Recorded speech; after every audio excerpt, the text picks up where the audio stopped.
the network for the AV industry.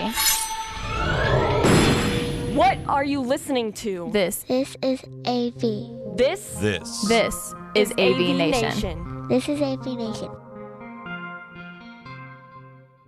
This is AVWeek, episode 68, recorded Friday, December 7th, 2012.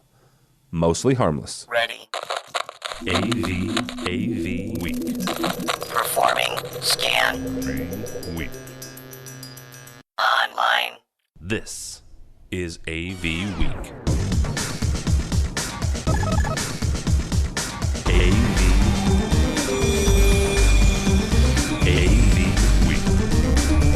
It's time for AV Week, your weekly wrap-up of audio, visual, news, and information. My name is Tim Albright. I am your host. Thank you so much for joining us. With us this week is George Tucker, the engineering coordinator for World Stage. How are you, sir?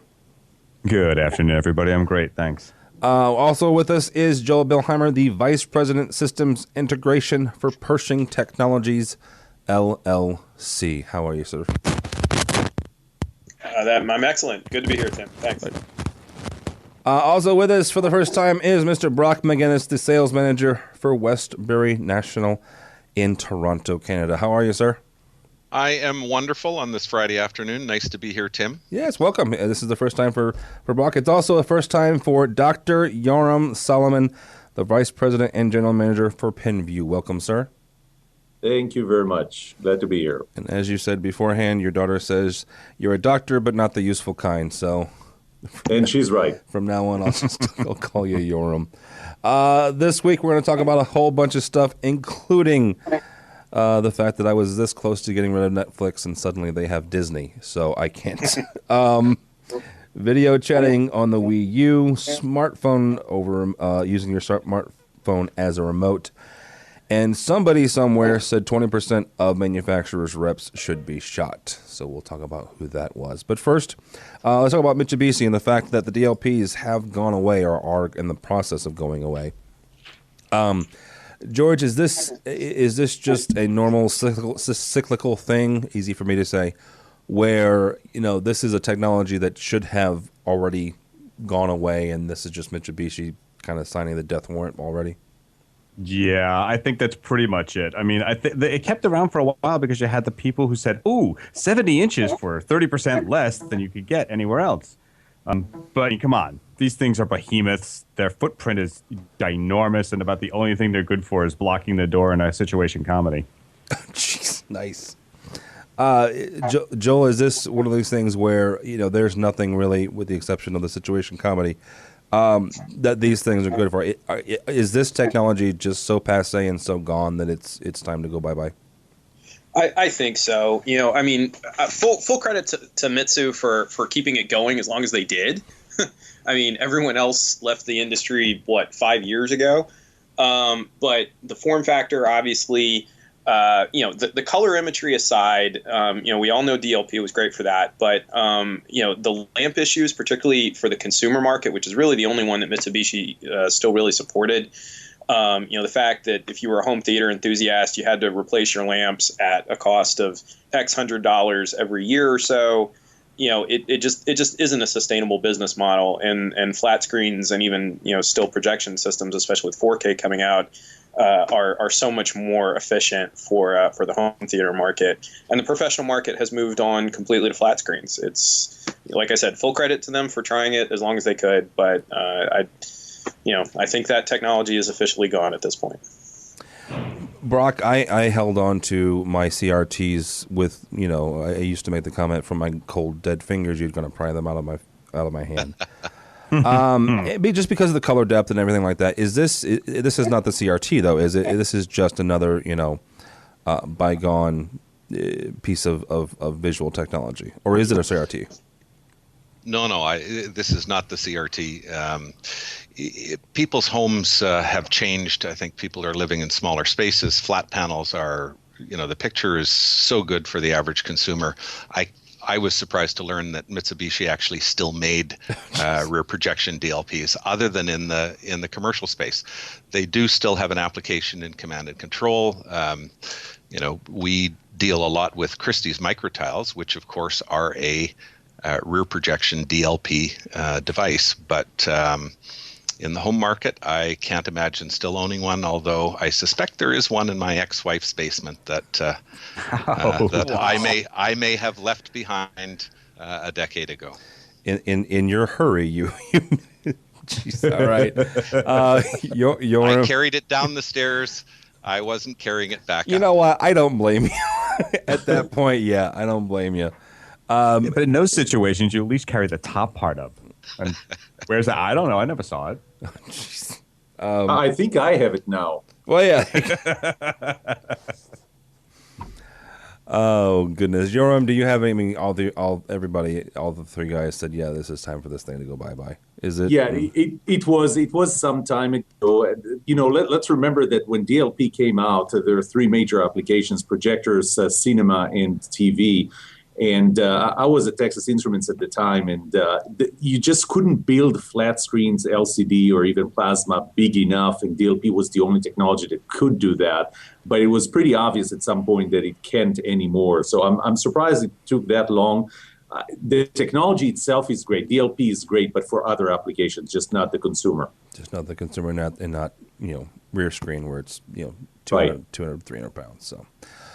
All right, CEDIA has come and partnered with THX to offer a couple different collaboration training. They're doing it in ISE, and ostensibly one would not assume, but it's a very good likelihood that they'll do it at the CEDIA show it's in Denver next year. In Denver this next year. Yoram, is this a good thing where obviously education is always a good thing, further training is always a good thing. But the fact that CEDIA has kind of teamed up with THX to offer their specific brand of training, is that cool? We good with that? I think that in general, I'm an open market person. I like to see competition. I don't like to see them aligned with just one way of doing things. That makes sense. Brock, is that your take too as well? Where it would be better if they just kind of said, you know what, let's look at one way, not just one way of doing things, and tying ourselves to THX. I think opening up training to as broad a possible market is fantastic for any brand. I think it's a smart move by THX. That's good. That's a good point. George, you do a lot of training at World Stage. Is this? Do you guys do brand-specific training like THX, or is it just kind of in general? We've been known to do things like that. Again, we're a staging company, so THX doesn't really. I was in the custom install side.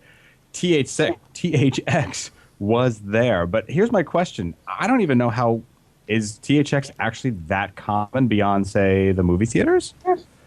Well, that's actually an interesting point, George, because I think to me it's kind of interesting to contrast this with Mitsibishi pulling out of DLP in home residential, because that's where THX's growth area is. Is in residential.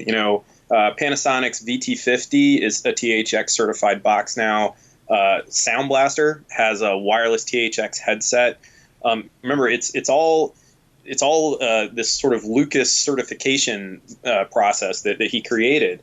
Apparently, Ep makes a THX projector now. Oh. So I think, and that's why my guess is they've teamed up with CEDIA. I agree with Brock. I think it's a really good move for THX, but I think it's a good move for CEDIA too. I think it's a natural synergy between those two lines. And, I think it may also have something to do with the fact that, when Disney bought Lucasfilm, they also bought the rights to THX. So, Disney is definitely, as we'll see later on in some of the other topics we're going to talk about, Disney's definitely moving into the home market in a very big way, even from a technological perspective, much more than the content perspective, which obviously Disney's king on content. So I think this is probably the first of many of these types of relationships, would be my guess.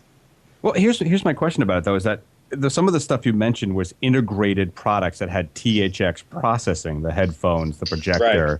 They're not putting out a THX signal out of it for the processor and to fill the room, right? So we're talking about these integrated products. That's absolutely right. And what I think the gap right now in the market, and let me preface this by saying that I do not support residential market, but from the people I know in the industry who do, they have all these products that are THX certified, and all these customers are buying them, and then they're complaining because they're paying the extra money for the THX certification, but they're not getting anything out of it, and that's because they don't understand how to integrate it. So I think that's really where the CEDIA market is coming from with the training, is to try and educate not necessarily consumers, although possibly consumers, but really to focus more on those residential integrators to get them to be THX certified so that they can go out to these high-end customers. That makes a lot more sense than just CEDIA teaming up with THX. I didn't realize that they were hitting the residential market that hard. Well, that's just what I see. Again, my company doesn't support that market, but I've got a lot of friends who do. So makes sense. All right, across the pond, interactive display panels and interactive panel sales in general. We're up 22% year to year, and so my original question was, okay, I didn't realize the English liked interactive boards that much. But this is a kind of a bigger question overall, and Brock, we'll start with you on this. A lot of these require specific styluses, let's say, or pens. The picture with the article has a guy with I think it's an orange pen there. Is this just that market moving into not discovering, but discovering, I guess, is the best way to put it. This interactive boards, and we in the U.S. have we've done that. We've been there, and now we've moved on to something else. Or is there something else going on with that? Tim, I think you missed the point of the article.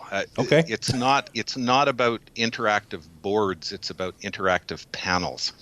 And the point that the article was making about a 22% increase probably reflects a change in our own company's sales here.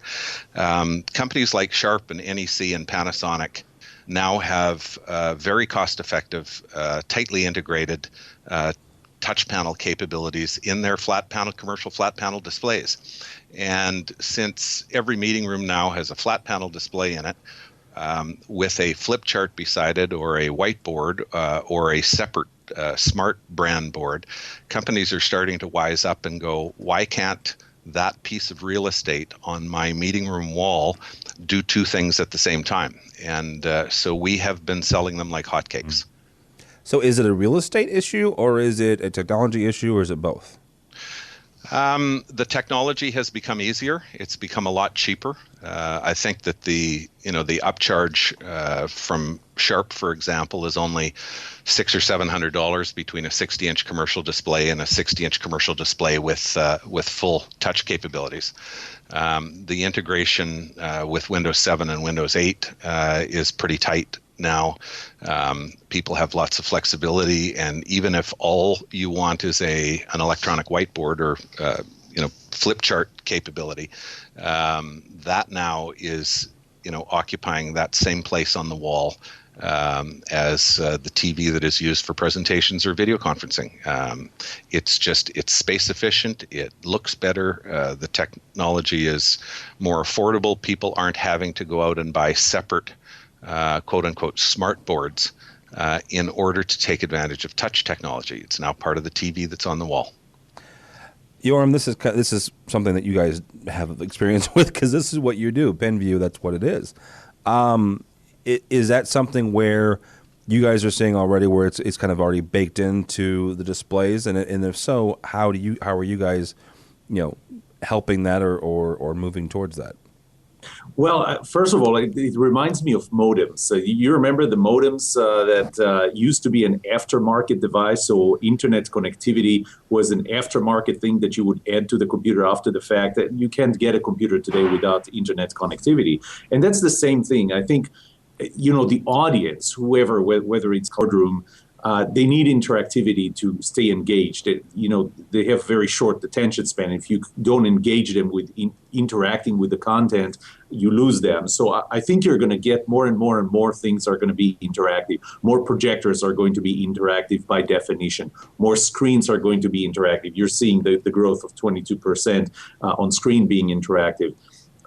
Where we fill the blank is where there's like 80 million projectors right there installed, and 10 million displays probably installed that don't have that. What we're trying to do is say, hey, you want to add interactivity. You know that you have to add interactivity, but I'm not asking you to replace the display. Was it Brock who said that it's about $600 difference? But the thing is, you can't take a display that you currently have and say, I'll add $600 and it will become interactive. It's either interactive right now or not. So my guess is 20 years from now, maybe 10 years from now, that's not going to be a question. Every display is going to be interactive. But there is a period between now and then where you're going to need things like Penveu to bridge that gap. And that makes sense. Go ahead. Well, the other thing that's happened, Yoram and Tim, is that a display used to be a passive device that we watched, and then we all got iPads. And now we all interact with our smartphone or our pad on a regular basis, and culture is changing in the world. And I think it is now going to be somebody's going to jump up in a meeting and they're just going to touch the display and expect something to happen, just like it does on their tablet. You have no idea how many times I'm sitting by my Mac and, all of a sudden I'm touching the screen to do something and nothing happens. And I go, why didn't they make their screen interactive too, touch screen? I have a 4-year-old with an iPad, and he is forever coming up to my laptop screen and saying, Daddy, it's broken. Yep. Nice. Yep. The only one of my daughters that does not have an iPad is the one that thought I'm a doctor, but not the useful kind. Then that would be why she doesn't have the iPad. Go ahead, George. Well, no, one of the things we do some installation, when we do installs, it's in education, and there's been a huge push to basically force even some of the older teachers who said, no, keep my VCR tapes. I want them, to get them from behind the desk. They're forcing them onto these interactive boards, whiteboards, whatever. And there's a huge uptick in that there's a change in culture being forced by educators who are now sort of IT creative people in the schools saying, no, get up there, do this, interact on the board with them, don't sit behind that podium. And a lot of that push, I think, is happening across the globe, but that's a big push into why they're seeing more sales on these things. Joel, is this your bread and butter is the government market? Is there I'm not saying is there a reason that they're not, but are they moving into it? And if not, is it a security issue, or is there a security issue with these things?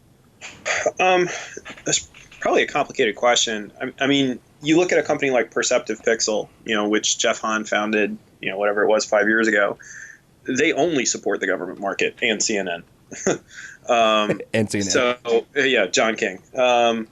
But so there is absolutely a market for that type of product in command and control environments, in mission centers, that type of thing. The problem is that Perceptive Pixel makes, and I'm not a shill for them, but they are the leaders in this particular market. They make custom form factors that are quite large. No one has really stepped up to the plate on two fronts in terms of creating useful form factors that can use satellite imagery, that can operate in a mission-oriented environment. But also that integrate on the back end with the enterprise data. We all hear, for example, about big data, integration, the cloud. I mean, we throw all those buzzwords around, but from an enterprise perspective, these devices are really entry points into the realm where the meat happens, and the meat is the data and manipulating it. So if let's say you have a flat screen that has an onboard PC, well, that's really great. But if that doesn't, and that's how you do all of your touch interface. That's really great. But if that doesn't, talk to the central database, the central, data center, it's not really very useful for me. I can't archive it. I can't access, other data sets. So that's kind of the area where I think, the industry needs to get to, the products need to get to really kind of penetrate into the enterprise market. I thought George made a really good point in terms of education. As the article suggested, the vast growth of this is in the education market, especially the global education market. The American market may be starting to get a little saturated, or in the North American market, sorry, Brock, maybe getting a little saturated.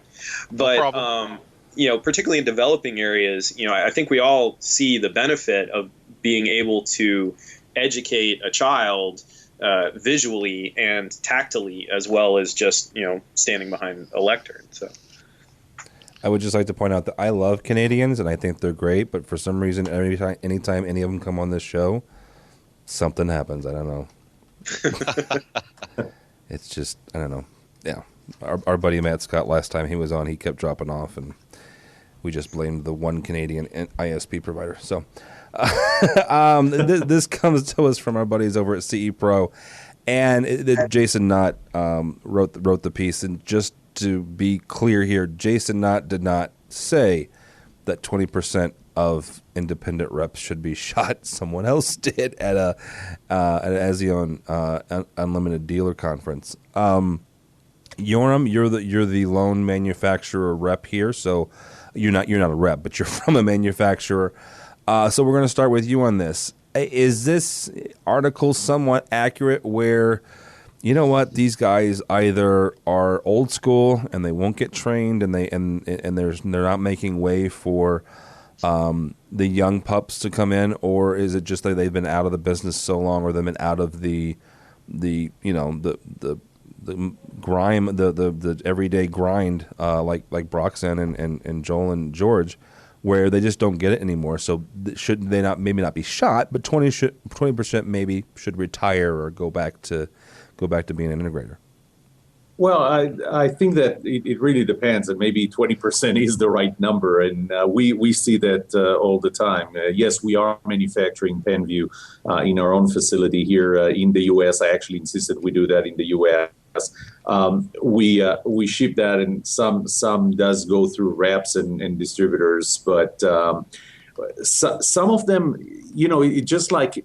And I know I'm jumping, but it's like electronic medical records. Some of the doctors would adopt it, some won't. And if you have a doctor that doesn't want to integrate EMR, switch to another doctor. Same thing here, and that is if the reps when we work with a rep that just don't get it and they treat this as technology that's same model, same everything that was 20 years ago, then that's not someone we want to work with, and we screen them as such. So we're not shooting them. I do think that here in Texas, actually, we're allowed to, but we don't. Wow. We just don't work with them.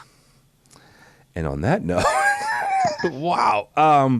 Brock, the three of you guys left are integrators. You're on some level.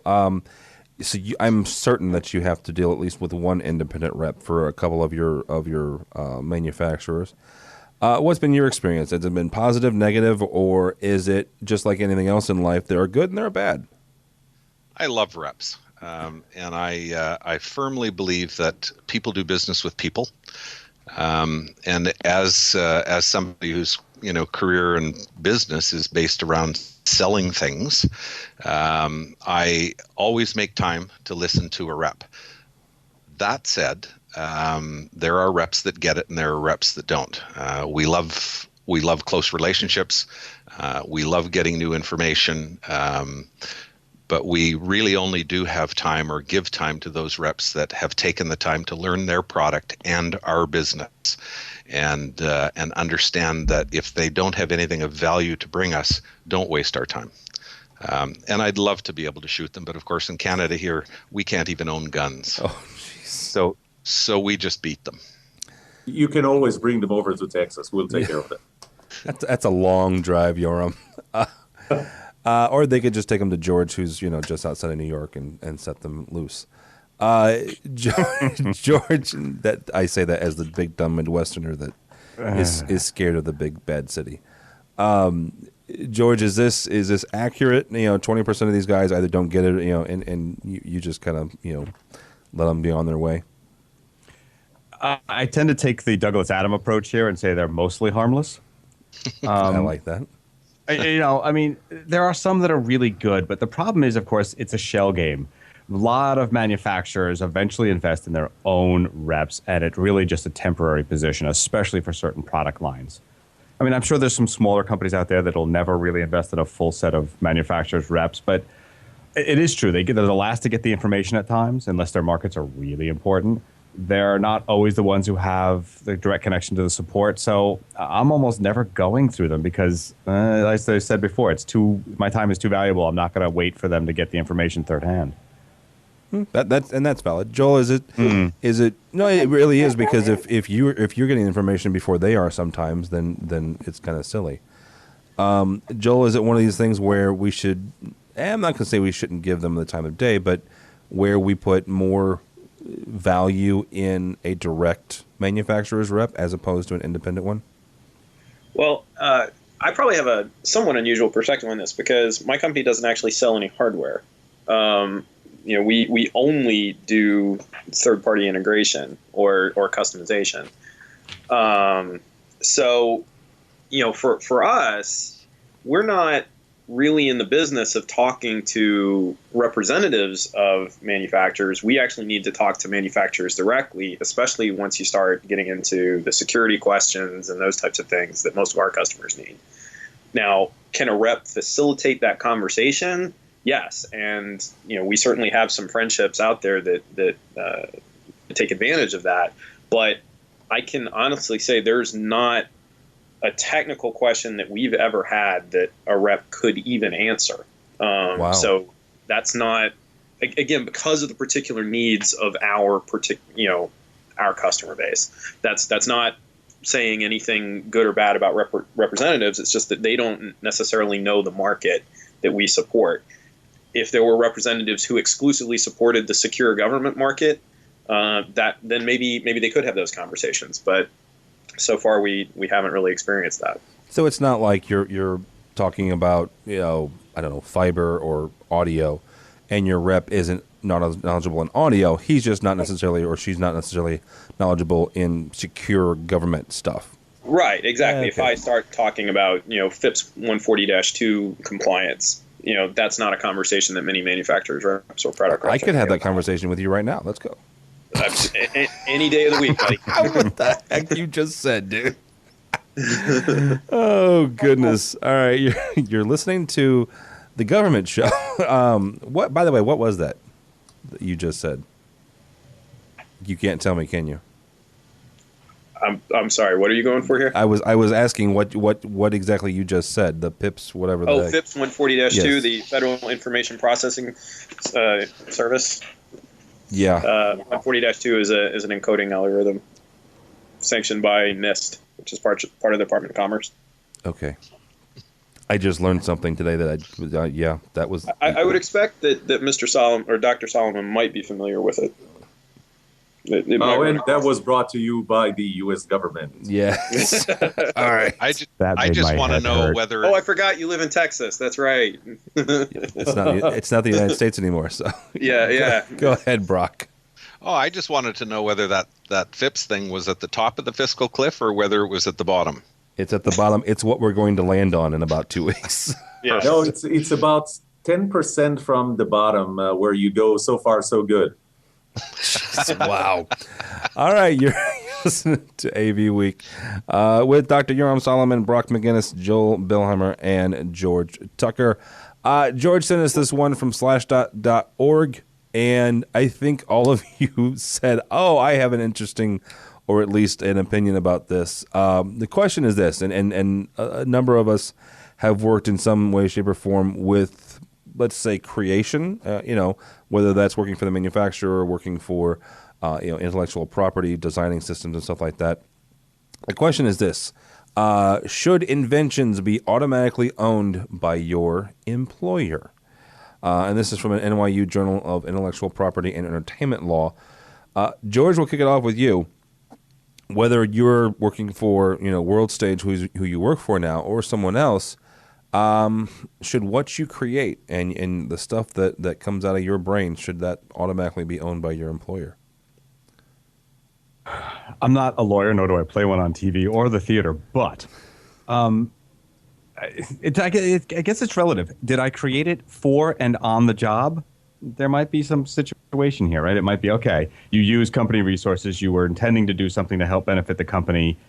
Was that the intent? And whether you were, especially when you're not assigned to do it directly, but you did it anyway. But the question, I think, comes a lot of times when people say, well, you've used the knowledge we've helped you get, or we have proof that you took a computer home and used it to do that. To me, it's akin to Google saying, we own the novel that you wrote on Google Docs. Well, no, you don't. I happen to use the tool, but it was never intended for you, and there's really a big debate there. I have to say maybe, but not generally. How's that for an abstract answer? That was a definite maybe. Mr. Solomon, should Penveu own everything that comes out of your head? Well, actually, that's the funniest thing, because if I look at my employment agreement, my own personal employment agreement, it says that anything that I develop that was either done at company time, well, I can do that over the weekend, or on company equipment, where I can use my own equipment, or that is directly related to what the company is involved with. Well, here's the funny part, because my job is to come up with things that the company is not involved with. So almost by definition, it made everything I come up with, actually, the company would not own. But I'm assuming, and I like George's approach, and that's my approach. If you invented something that you're really hired to invent, and it really is related to what you do, they should own this. But I think I support a narrow definition of this, because you do not want to be in a position where one of your employees comes up with something that is not really directly related. It's not an area where the company would go for, and the company would just prevent anything from happening. No, it belongs to us, but by the way, we're not interested enough to pursue this, so we just kill it. I used to tell, I worked for Texas Instruments for 7 years, and they had all those issues. And every time I would come up with something, and they would patent it, shelve it, never do anything with it because it belongs to the company.